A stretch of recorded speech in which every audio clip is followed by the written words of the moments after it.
What's up, YouTube? Welcome back to the channel. In today's video, I am going to explain why some Chinese people like to take pictures of foreigners and how to handle it. As most of you know, welcome new subs who don't. I lived in China for a year and I did have to adjust. There was a lot of culture shock and the picture taking was one that I don't know if I fully adjusted, y'all. I'm gonna be honest. It is a common experience for expatriates.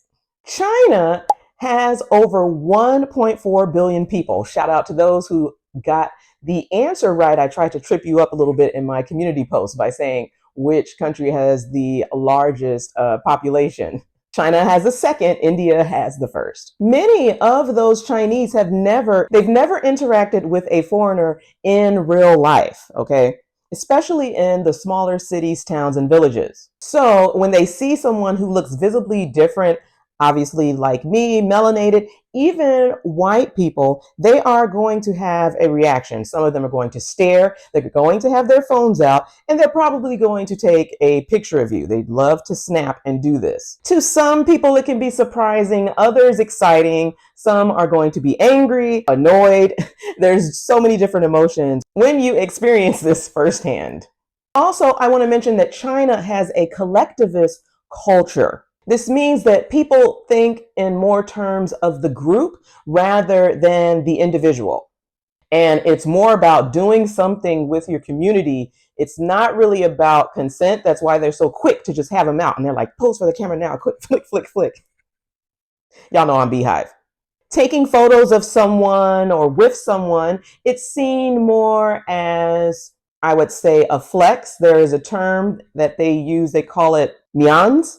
It's like you have the prestige, you are flexing to the people in your WeChat that, hey, I interacted with a foreigner at the metro, at the mall, out on the street somewhere, at the park, and I'm sharing it with y'all because I'm gonna get more likes on this photo because I am cool.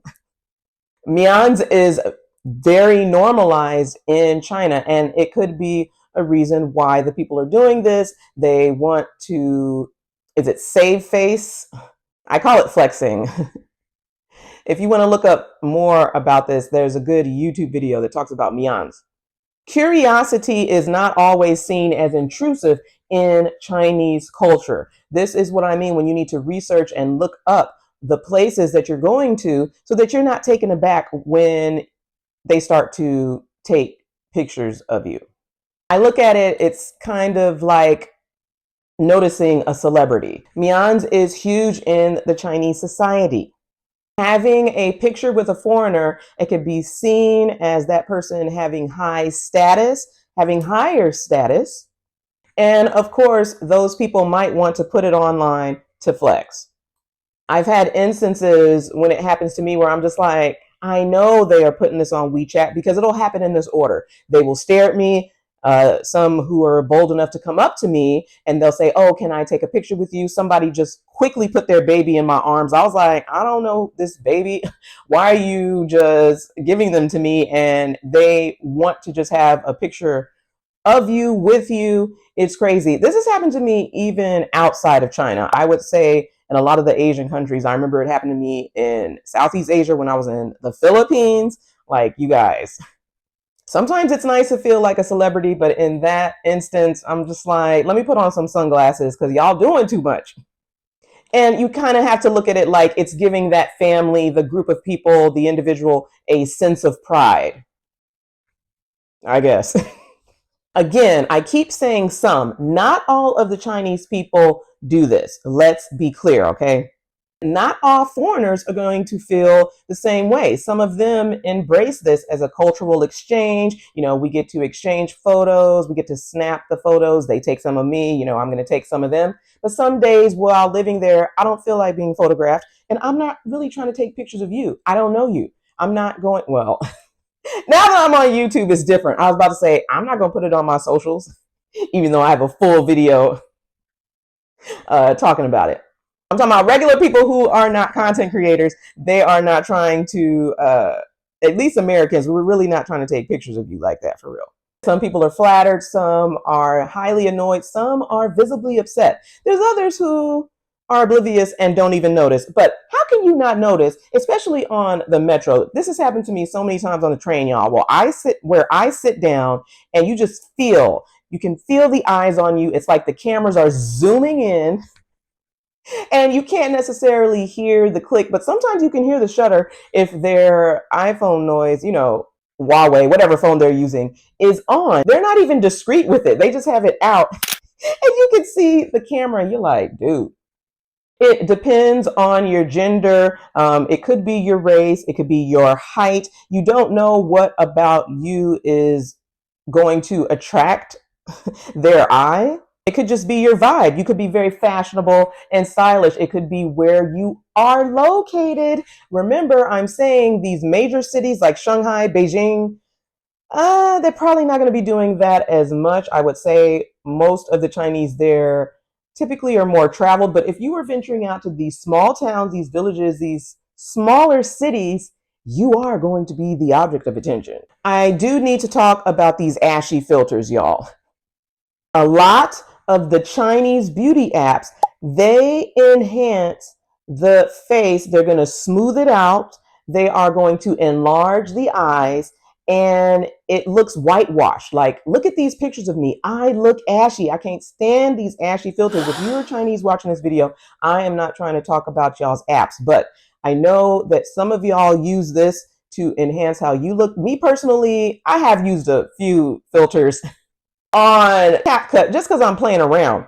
But y'all know I don't wear makeup, like I'm naturalista. But when they're taking pictures of me and they edit it, I kind of cringe because I'm like, I'm not posting that on nobody's socials. I am using it in this instance to show y'all how ashy I look. Like, it is not flattering for melanated skin. This is not personal. I'm not trying to attack the Chinese beauty apps. I'm just saying that God made us unique and individuals and love the skin you're in. Maybe try taking a picture without a filter. And if I'm in it, you're going to need to take that ashy one off because I look distorted. The local standard, they prioritize the pale skin. They like the larger eye. Seeing yourself filtered like that, it's a bit bizarre, if I can be honest. So if you are happening to visit China and someone is pointing a camera towards you, here's how to deal. If you notice them do it, it's okay to say no. Okay, no is universal. You can kind of wave your hand away from them, kind of do something like this. You can, in some instances, I've gone up and been like, let me snatch this phone and see what image of me y'all putting out there in these streets. I can't be looking crazy out here. But I'm not going to advise that. Sometimes the Chinese, they can be very shy, especially when a foreigner, they kind of just, how Americans be doing sometimes, and then they'll get red in the face. It can be awkward. You can step away. And if you speak Chinese Mandarin, just say politely, I am not in the mood for photos. Do not photograph me.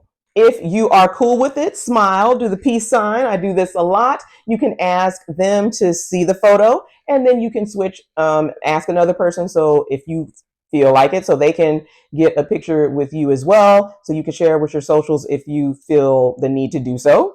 And pose and have fun. It's a cultural exchange. Now, if they're being sneaky with it, where you can kind of tell what they are doing, and they try to pretend like they're taking a selfie, meanwhile, you know that you were in the frame, honey, I usually just look upset. You know how I'll be doing the RBF.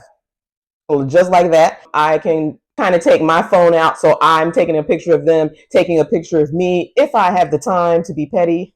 Petty Betty, that's me.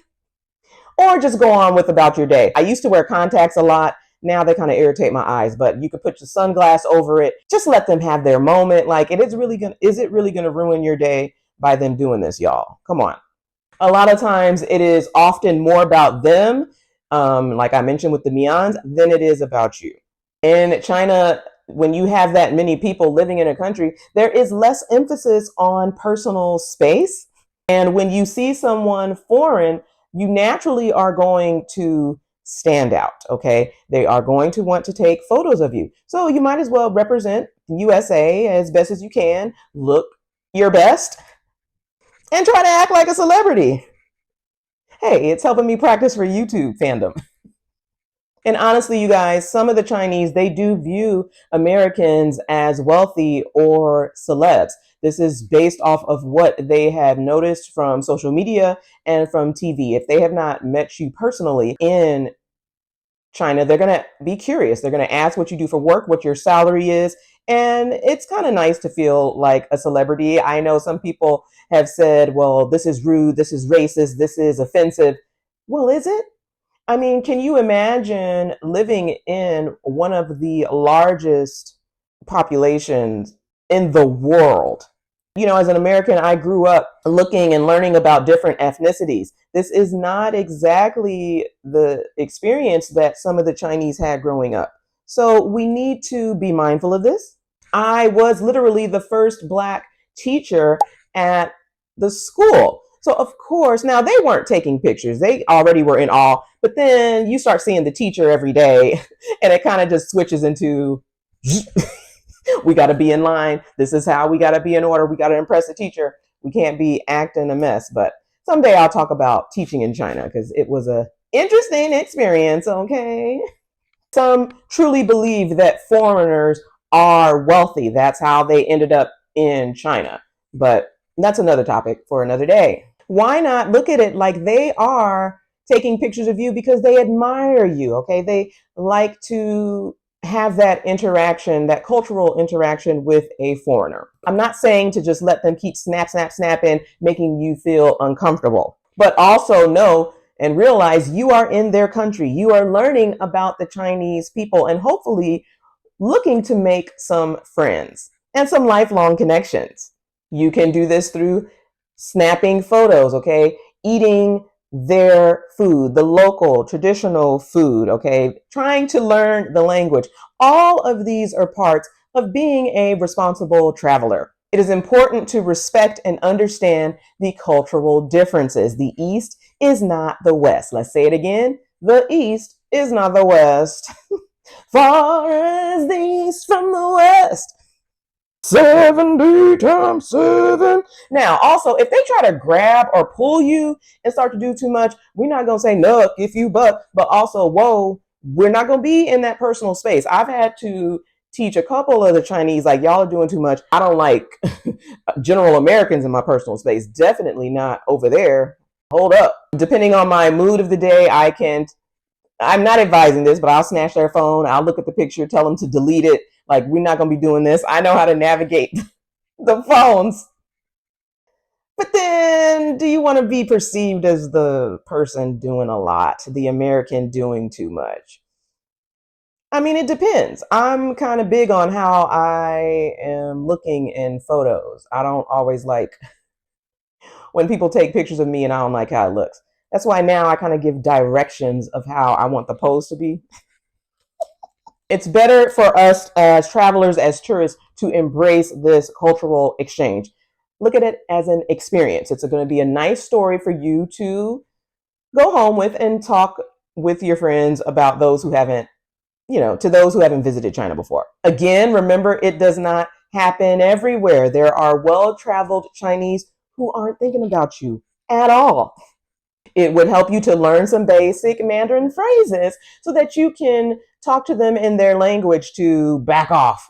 Instead of complaining about these differences, teach the reasons why this can be considered uncomfortable to foreigners and give them some options so that, we are just not perceived as hating on the Chinese, because that's not what this is about. It's more about teaching them about personal space and privacy. All right. I think that they, as a collectivist culture, might not be aware of this, but they are open. And it is a cultural exchange. It is a learning experience for them. It's okay to just walk away if you don't feel like educating, but it is okay to educate someone. I am naturally a teacher at heart. I'm teaching y'all on YouTube every week. Thanks for tuning in. Respect the culture while also protecting your boundaries. I wanted to tell you, most importantly, don't let this stop you from traveling. You cannot let this ruin your day, your trip to China. There is so much to offer in this country. it makes you stronger navigating these what you consider to be uncomfortable moments. I mean, years later, I look back and I'm like, yeah, those filters were ashy, but the people were nice. I'm going to show you these guys. I mean, whether it was on the train, he was sitting next to me. He asked for a photo. I saw it was ashy. I saw it in his WeChat. But I'm like, fine. If he can get his likes up because I'm in it, okay. Now I'm going to wonder, he's probably going to think he's famous if he ever sees this video. Ni hao ma. If you've had a similar experience while traveling, go ahead and let us know about it. We are curious to know how you responded. And if you are interested in more solo travel, don't forget to click on this recommended video. Thanks for watching. I'm going to see you next time.